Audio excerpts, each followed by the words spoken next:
Makanya ini harus banyak generasi sekarang walaupun bisa mendapatkan informasi dengan cepat, tetap mereka harus melakukan cek dan recheck. Karena banyak informasi yang dimunculkan seketika rupanya cuma untuk menimbulkan hoax, dan ini masalah buat generasi milenial. Intinya Pak, punya role model itu penting Pak ya? Penting. Karena itu river kita, seperti inilah. Kreativitas jauh lebih baik. Dari zaman-zaman saya, anak-anak sekarang lebih kreatif, idenya lebih brilian, tapi inilah perlu ada yang menyelaraskan agar idenya itu bisa dilaksanakan.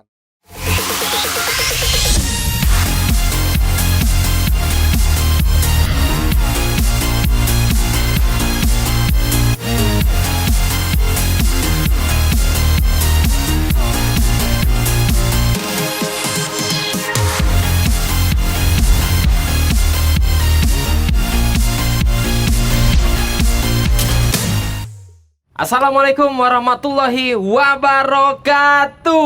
Waalaikumsalam. Luar biasa. Apa kabarnya? Mang Cek Bice, warga kota Palembang dan juga Sumatera Selatan di mana berado. Hari ini tentunya Mang Cek Bikri balik lagi dalam acara Cinde, cerita inspiratif Dewan. Wow. Episode ketiga kali ini tentunya kita hadir dengan narasumber yang berbeda lagi. Tentunya juga mengangkat tema yang lain lagi. Hari ini kita bakal membahas tentang membentuk kepemimpinan transformasional di era milenial. Nah, ini pasnya dengan temanya ini karena kita sudah kedatangan uang yang hebat, yang aktif juga di organisasi, yang insya Allah hari ini bukan cuma ngobrol tapi juga bakal ngenjuk ke ilmu untuk Fikri dan juga kawan-kawan yang ada di rumah. Siapa lagi kalau bukan Wakil Ketua DPRD Provinsi Sumatera Selatan sekaligus Ketua DPD Partai PDI Perjuangan Provinsi Sumatera Selatan, Bapak Haji Muhammad Giri Ramanda Kemas SEMM.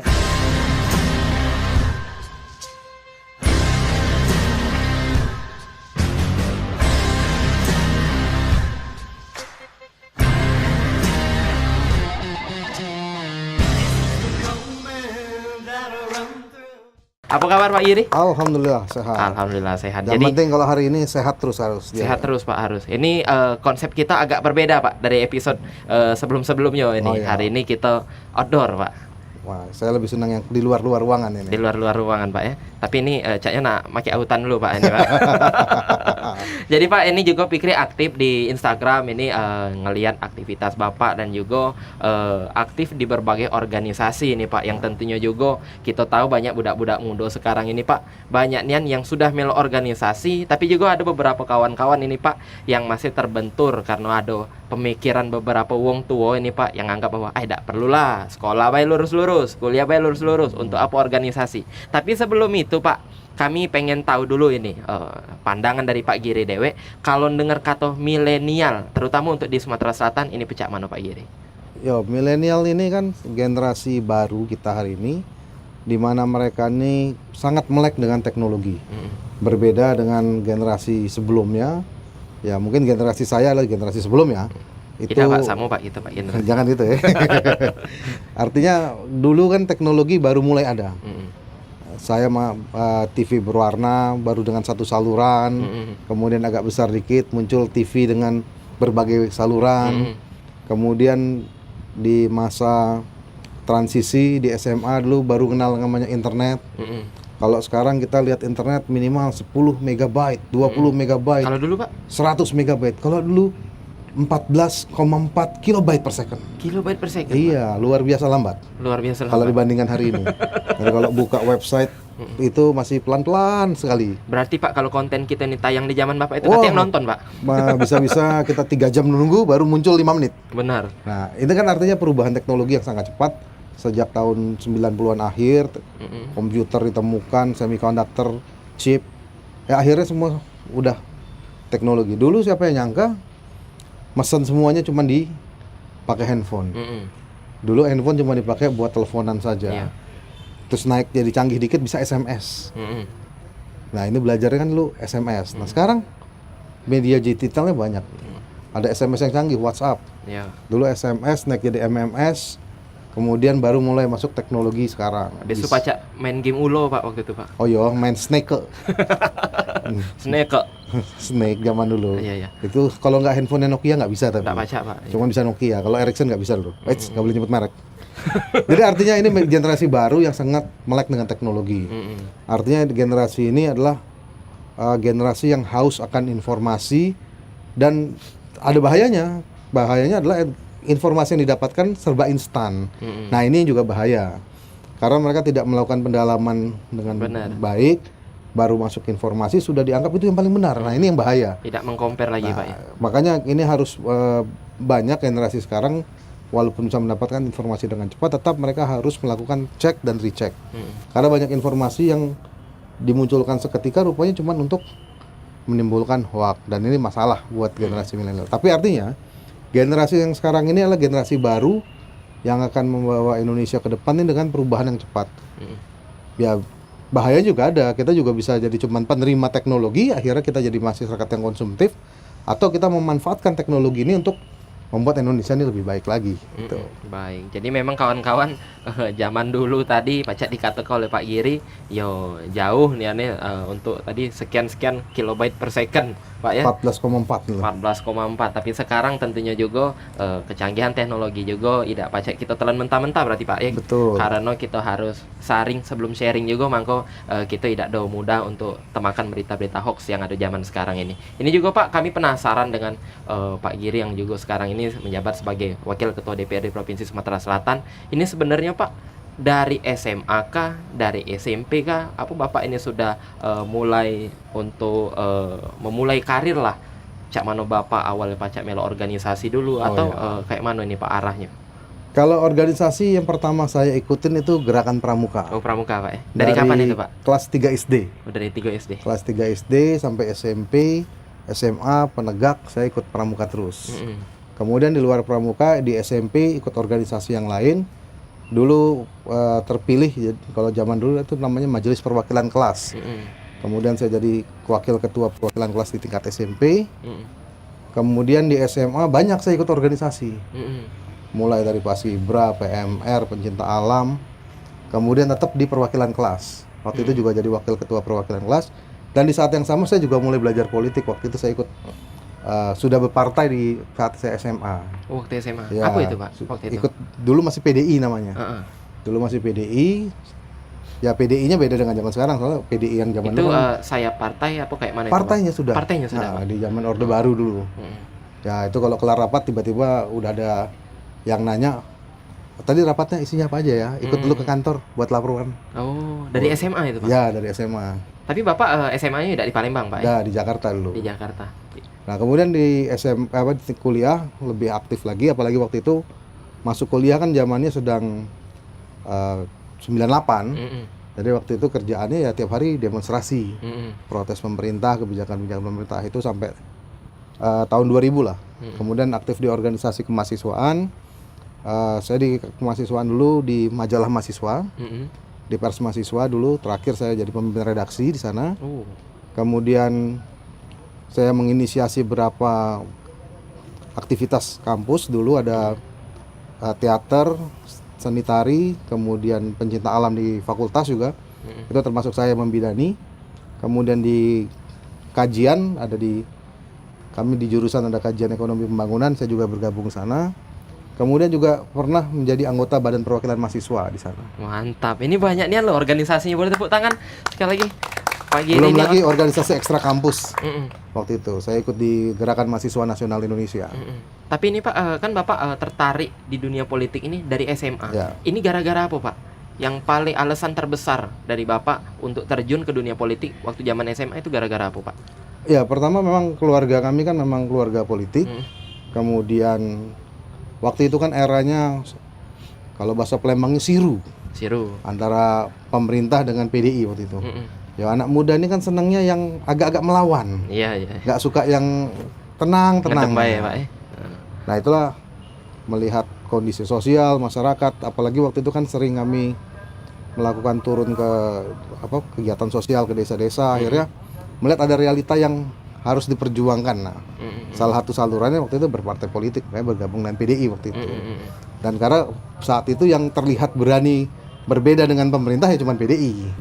Tapi waktu itu Pak di partai PDI itu sudah merangkul budak-budak muda waktu itu Pak. Memang budak-budak muda galuh situ. Memang budak-budak muda kan pada saat itu. Makanya lemak bergabung ya, karena banyak kawannya kan yang masih muda-muda waktu itu. Nah, kalau kita kaitkan dengan sekarang ini Pak, sekarang Bapak juga pasti banyak anak-anak milenial yang ada di circle ataupun lingkaran Bapak yang tentunya kerjasama. Nah, ini cak mana Pak, begawe dengan budak muda yang pacak dikato ke mungkin ada pemikiran yang berbeda dan lain-lain sebagainya, ini pecak mana ini Pak? Itu yang saya bilang, milenial ini memang beda, tapi ya ini zamannya. Kita ya harus memahami, dengan mereka ini akhirnya kan kita tahu bahwa begini tuh cara mendekati anak muda.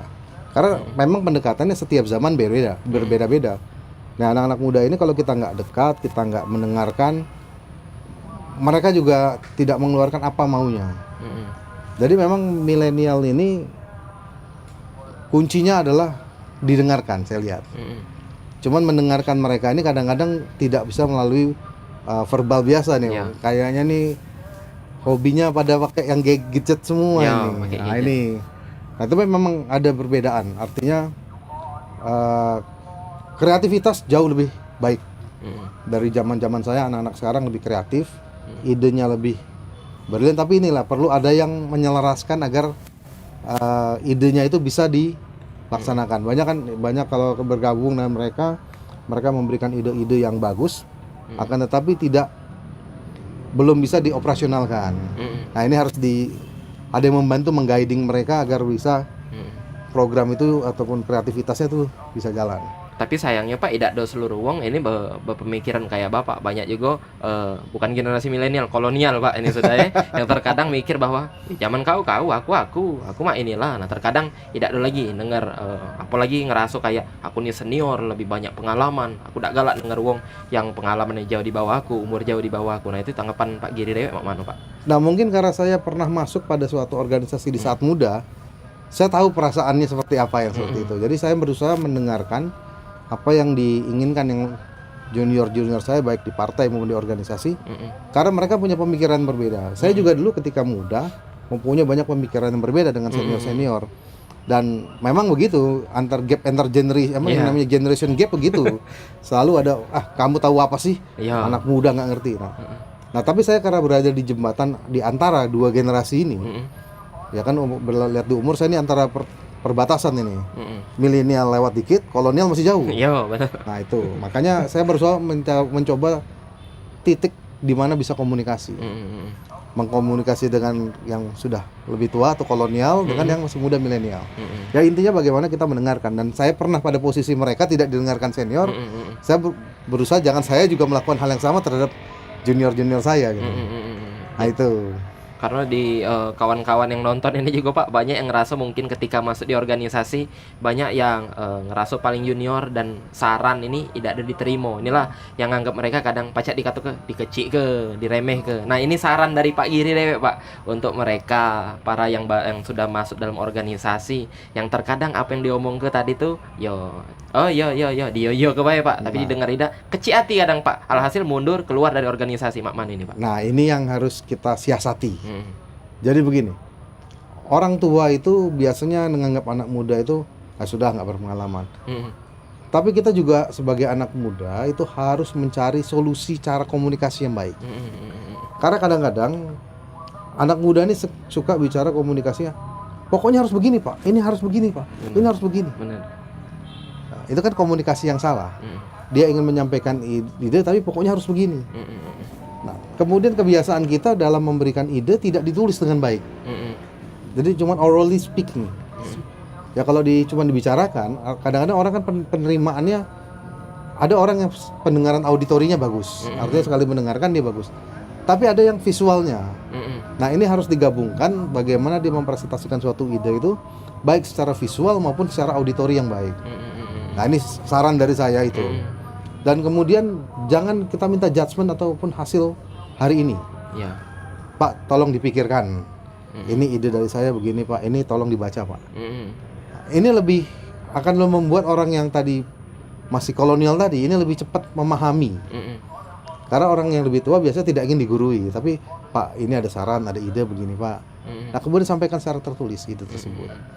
Nah, ini sehingga membuat yang lebih tua nyaman, terus kemudian yang muda juga idenya bisa ambil dengan baik. Luar itu. biasa. Jadi intinya Pak memang ada pendekatan khusus Pak Ya. yang dibangun. Ini luar biasa ilmunya karena selain wakil ketua DPR, ini kawan-kawan jangan tak tahu Pak Giri ini juga merupakan dosen di 3 intinya Pak punya role model di Palembang dan juga penting. Sumatera Selatan ini. Karena Wah. itu river Jadi kita, ini bukan cuma seperti podcast tapi kuliah umum juga Pak. Jangan beda. Beda Pak ya. Ini juga Pak tentunya selama Bapak kerja sama dan juga masuk ke dalam, karena Fikri juga ngelihat di Instagram Bapak di acara diskusi kepemudaan apa-apa ini Bapak selalu hadir dan juga ngerangkul anak-anak muda yang ada di Kota Palembang dan juga Sumatera Selatan ini. Tantangan terbesar Pak untuk berada di dalam circle wong yang berbeda umur dan juga generasi dari kita ini apa Pak sejauh ini yang Bapak alami? Ya tadi, kalau kita tidak mencoba memahami mereka, kita akan bingung. Karena itu tadi, anak-anak sekarang itu hobinya straightforward, Oh ya. langsung mengemukakan sesuatu. Padahal ada cara yang lebih baik dalam menyampaikan tersebut. Intronya dulu Intronya. Pak. Nah, Iya. ini yang saya lihat memang anak-anak sekarang agak kurang di situ. Langsung, pokoknya harus begini Pak, ini idenya. Nah, ini kan hal yang sebenarnya kalau banyak kan untuk orang tua itu masalah. Ya. Benar. Tapi kalau saya sudah berusaha membuka diri ya biasa aja gitu loh. Apalagi kalau ngajar kan ya biasa, yang saya ajar kan rata-rata umur 18, 19, 20 tahun ya. Artinya kan sama. Jadi ya tidak ada kendala sih kalau buat saya. Tapi memang itu masalahnya selalu pasti kalau yang umuran saya ngadepin anak-anak muda ini, yaitu tadi karena mereka lebih straightforward, kemudian ya kalau bahasa kami yang tua tuh nih agak instan. Nah, Ya. cepat itu. Ya. Nah ini yang harus dirubah sebenarnya ke depan. Jangan akhirnya barangnya nggak mateng, idenya nggak mateng. Jadi intinya harus lebih menghargai proses, Bro. Iya. Untuk menghargai proses. Dan juga Pak, kawan-kawan, tema kita hari ini kan membentuk kepemimpinan transformasional di era milenial. Kalau dengar kata kepemimpinan transformasional, ini cocok nggak menurut Bapak untuk diterap di generasi milenial ini, Pak? Jadi kalau bicara transformasi kan bagaimana merubah. Jadi pola kepemimpinan ini tidak lagi bicaranya kalau zaman dulu kan top down. Yang atas harus memberikan perintah ke bawah. Yeah. Kalau transformasional ini kan maksudnya kita berubah biar semua lebih akomodatif, kemudian lebih bisa menyampaikan ide. Lebih fleksibel berarti Pak ya. Jadi kalau saya dulu terbiasa di waktu saya di Pers Mahasiswa, kita struktur organisasi kami itu berbentuk matrik. Jadi tidak ada pimpinan, tidak ada bawahan, semuanya dibebankan sesuai dengan beban kerja. Sehingga tidak ada hierarki yang terlalu tinggi. Nah ini yang ke depan kepemimpinan transformasional ini membatasi sekat-sekat hierarki. Sehingga kepemimpinan ini perintah yang jalan ke bawah itu bukan berdasarkan karena perintah, tapi karena kepahaman akan melakukan sesuatu. Nah ini yang harus ke depannya nih. Artinya apa? Ruang dialog di antara di dalam organisasi ini harus terbuka. Kalau organisasi yang top down itu kan tidak ada ruang dialog. Yeah. Nah kita harus terbuka, ada ruang dialognya. Tetapi bukan berarti ketika sudah ada dialog, sudah ada keputusan, ya harus dijalankan. Benar.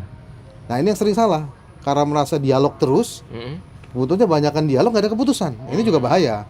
Nah itu yang harus diwaspadai dalam kepemimpinan yang berubah ke depan ini. Jangan sampai terlalu banyak diskusi, tiada aksi. Nah kami juga nggak boleh begitu. Kalau top down perintah A sampai bawah A, tapi kadang-kadang ini tidak fleksibel jadinya. Nah, kan kalau yang transformatif ini kan lebih terbuka, lebih akomodatif, lebih demokratis, tapi tetap harus ada kesimpulan akhir sehingga apapun jadi keputusan di dalam organisasi bisa jalan, delivered di lapangan. Baik. Selain kepemimpinan yang transformasional ini Pak, untuk dalam organisasi politik ada teori politik apa lagi nih Pak? Untuk teori kepemimpinan yang lain lagi Pak? Yang bagus dan juga cocok untuk diterapkan di zaman sekarang ini. Ya kalau kepemimpinan ya tiap organisasi kan dia mengembangkan budaya organisasinya masing-masing. Ya ini tidak bisa kita apple to apple di antara organisasi. Kalau di PDI Perjuangan kan sifatnya kita kan bagaimana berdemokrasi di dalam, tapi tetap di dalam suatu kepemimpinan yang tegak lurus. Ruang diskusi dibuka, tapi begitu sudah ada keputusan, apapun dijalankan. Ya sebenarnya sama dengan konsep dari Pancasila, musyawarah untuk mufakat tadi. Kalau sudah dimusyawarahkan, sudah disepakati, sudah dimufakat, ya nggak ada cerita, harus jalan.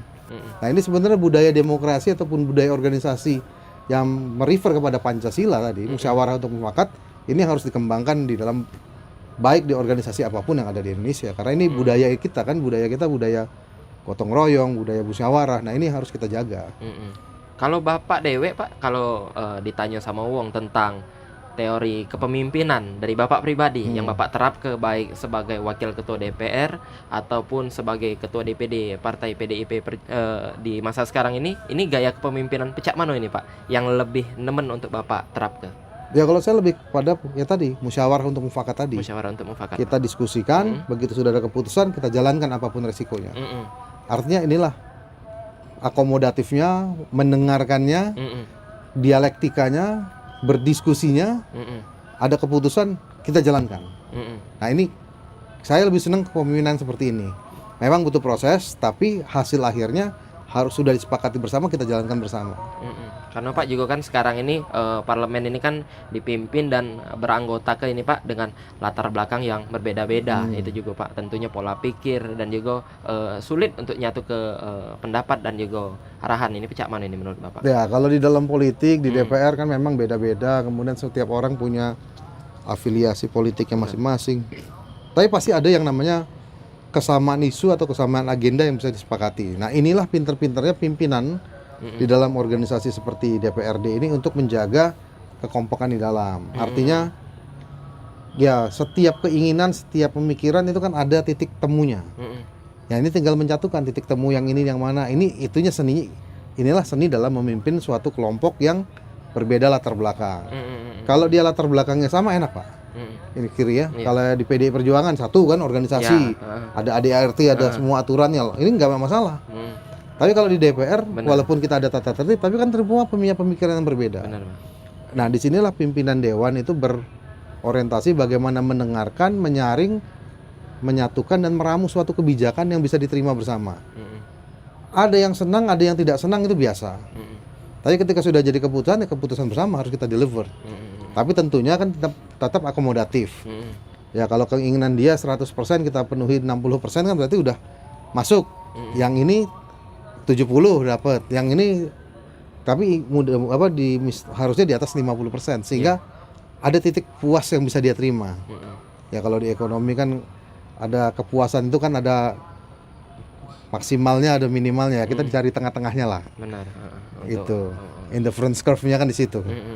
Benar Pak. Dan juga Pak tentunya bukan cuman pola pikir ini kawan-kawan, tapi tentunya juga ini Pak apapun profesi yang sekarang ini lagi digeluti sama kaum milenial ini Pak, termasuk juga passion apa ini kawan-kawan yang ada di rumah, ini tidak lepas dari yang namanya role model ini Pak. Sosok yang harus dijadikan panutan, mungkin pacak jadi arahan lah untuk dia membangun karirnya ke depan. Kalau sejauh ini Pak, uang yang memang menjadi teladan Bapak sampai Bapak pacak ada dalam posisi sekarang ini Pak, siapa ini Pak uangnya Pak? Saya sangat mengagumi Insinyur Soekarno karena beliaulah yang banyak memberikan inspirasi pemikiran kepada saya. Dan ya beliau juga lah yang bagaimana beliau berjuang untuk memerdekakan Indonesia ini. Nah itu salah satu pemimpin yang menjadi dasar referensi saya, bagaimana dia bisa menyatukan Indonesia dari semua perbedaannya sehingga kita bisa merdeka. Ya bayangkan aja, mungkin satu-satunya di dunia republik kepulauan bisa berbentuk negara kesatuan ya cuman Indonesia. Ya kalau nggak ada beliau dan para pendiri bangsa kita, ya nggak ada Indonesia. Nah itulah yang makanya saya sangat mengagumi beliau dan mencoba mempelajari apa yang menjadi pemikiran-pemikiran beliau dalam menyatukan dan membangun Indonesia ini. Jadi intinya Pak punya role model itu penting Pak ya? Penting. Karena itu river kita, seperti inilah pemimpin yang benar seperti ini. Apa sih cita-citanya ke depan seperti apa? Kita ada referring untuk maju ke depannya seperti apa.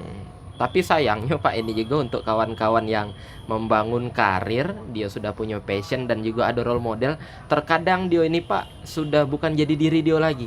Misalnya Pak Fikri hobi nyanyi, seneng sama Afgan. Suara Fikri tadinya mah ini tiba-tiba naik cek-cek serek, itu nah. Sampai terkadang kita mengidolakan laju kita ini tadi sudah keluar dari diri kita sendiri. Termasuk ini dalam membangun personal branding kita. Ini mana tanggapan Bapak? Nah, ini kesalahan kita kadang-kadang gini, orang selalu mencoba menjadikan role model itu diri dia. Tapi sebenarnya gak bisa gitu.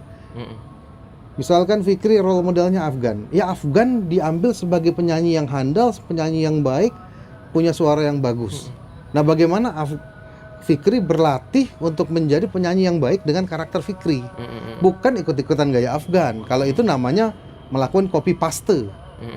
Dia bukan lagi role model, tapi sudah menjadi mempersonifikasikan dirinya sebagai orang tersebut. Nah, itu artinya apa? Itu akan membunuh karakter pribadinya dia. Sedangkan manusia ini kan diciptakan dengan karakter masing-masing dan kita mengembangkan karakter diri kita.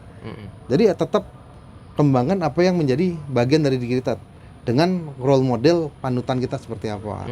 Nah, jangan banyak memang terjebak dia melakukan copycat lah bahasa intinya kan, kalau kerennya jadi copycat. Gaya rambutnya di Afgan, suaranya di serak-serakin gaya Afgan. Padahal itu bukan karakter suara dia. Nah, oke lah kalau dia memang punya bakat sebagai copycat, dia bisa bertahan itu. Tapi berapa lama dia bisa mempertahankan pace seperti itu? Pasti someday dia bahkan kembali lagi ke asalnya. Daripada begitu, mendingan kita mengembangkan karakter sesuai karakter kita. Toh banyak juga penyanyi-penyanyi yang mengembangkan sesuai dengan karakter dirinya jadi orang hebat. Ya kalau River kan boleh Judika. Dia kan punya karakter sendiri di musik rock. Nggak sama dengan Dhani, nggak sama dengan Fadly ataupun penyanyi-penyanyi rock sebelum dia. Tapi kan jadi tenar malah. Artinya tidak perlu dia melakukan copycat terhadap role model idolnya dia. Nah itu. Jadi walaupun kita punya idola kawan-kawan, intinya kita harus tetap dengan diri kita dewek Pak ya. Jangan sok sampai kita meninggal ke keaslian yang ada dalam diri kita, sampai kita nyamar make up jadi uang lain. Dan juga Pak tentunya ini mungkin nak minta tips juga, mungkin banyak kawan-kawan di rumah yang sampai sejauh ini dia nak melo organisasi Pak, tapi masih banyak uang tuanya yang mungkin ngomong, tidak usah lah, tidak penting organisasi, kuliah bae lurus-lurus, kau pengen jadi dewan, besak ke IPK, kau harus ini, kau harus ini, ujung-ujungnya mak itu Pak. Nah ini Pak, untuk uang yang pengen terjun lah ke dunia politik, seberapa penting lah menurut Bapak masuk ke organisasi mulai dari tingkatan SMP ataupun SMA? Jadi begini, berorganisasi itu membentuk diri kita. Kita belajar memahami orang lain, kita belajar memahami struktur kegiatan, kita belajar bagaimana membuat suatu kegiatan, dan belajar menyelesaikan masalah. Yang tidak diajarkan di sekolah adalah problem solving and creativity. Jadi dengan organisasi kita mendapat tantangan-tantangan yang harus kita pikirkan bagaimana kita overcome this challenge gitu loh. Nah ini yang perbedaan orang yang tidak ikut organisasi dengan yang kuliah aja. Ketika dia masuk dunia kerja, mendapati tekanan kerja yang luar biasa, rata-rata orang-orang yang pernah berorganisasi akan lebih kuat dan struggle menghadapi kenyataan hidup. Kita banyak lihat orang-orang kawan-kawan yang IPK-nya tinggi-tinggi, begitu masuk dunia kerja, dia stres, stuck, dan nggak berkembang karirnya. Ada kawan yang IPK cuma 2, sekarang sudah direktur di perusahaan internasional. Sedangkan ada kawan yang IPK 3,5, karirnya cuma level manager, nggak naik-naik. Karena tadi dia pintar secara intelektual, tapi tidak bisa memahami kondisi sekitar. Sehingga capacity building pribadi dia cuma di keilmuannya dia aja. Jadi kalau ya saya juga nggak tahu ya, orang tua banyak yang ketakutan. Tapi kalau saya menyarankan, kalau memang ada cita-cita, bukan cita-cita sih, kalau pengen menjadi pribadi yang lengkap, ya mulailah belajar berorganisasi, belajar mulai mengenal orang, sehingga kita sendiri menjadi pribadi yang lengkap. Dan saya juga punya moto yang saya selalu ingatkan, gantungkan selalu cita-cita setinggi langit, tapi tetap hidup membumi. Baik, luar biasa. Jadi itu tadi kawan-kawan tentunya sudah dapat tips dari Pak Giri ya, bahwa melo organisasi ini tentunya kita bakal ngedapat ke pelajaran yang tentunya tidak do kita dapat ke waktu duduk di bangku sekolah. Mungkin kayak itu Pak ya. Dan mungkin ini untuk terakhirnya Pak, kami pengen tahu juga closing statement sekaligus himbauan dari Bapak untuk generasi milenial yang lagi nonton sekarang, yang mungkin dalam karirnya mungkin sekarang lagi pening dan tidak tahu arah nak kemana. Nah ini mungkin ada tips dan trik dari Bapak untuk mereka pacak menjadi wong sukses. Insya Allah pacak-pacak Pak Giri juga. Amin, amin. Ya, jadi saya selalu memberikan tips pada rekan-rekan. Pertama, buat prioritas dalam hidup kalian. Prioritas dalam hidup. Kedua, buat rencana jalan hidup kalian. Ketiga, evaluasi rencana kerja hidup kalian tadi. Keempat, kembangkan potensi diri semaksimal mungkin. Kelima, tetap ingat, yang mengatur dunia ini ada Allah Subhanahu wa taala. Jadi mudah-mudahan kalau tetap tadi kita sudah punya ke cita-cita, kita punya rencana kerjanya, kita selalu mengevaluasi rencana kerja hidup kita, kemudian mengembangkan potensi diri semaksimal mungkin. Nah ini yang penting ini tadi, ikut organisasi. Kalau zaman sekarang satu lagi yang penting, penguasaan bahasa Inggris. Ini yang harus dikuasai benar-benar. Jangan cuma bahasa Inggris kalau ke depan.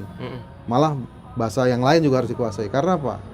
Kalau ini syarat kita untuk maju dan bersaing secara global. Nah, yang kelima tadi, jangan lupa sesusah hebat-hebatnya kita masih ada Allah Subhanahu wa taala dan kita harus terus ingat dan meminta kepadanya. Baik, terima kasih banyak. Boleh tepuk tangan yang meriah sekali lagi. Itulah kita hari ini Cinde Podcast dengan judul Membentuk Kepemimpinan Transformasional di Era Milenial. Kami ucapkan sekali lagi terima kasih banyak untuk Bapak Haji Muhammad Giri Ramanda Kemas selaku Wakil Ketua DPRD Provinsi Sumatera Selatan dan juga Ketua DPD Partai PDI Perjuangan Provinsi Sumatera Selatan.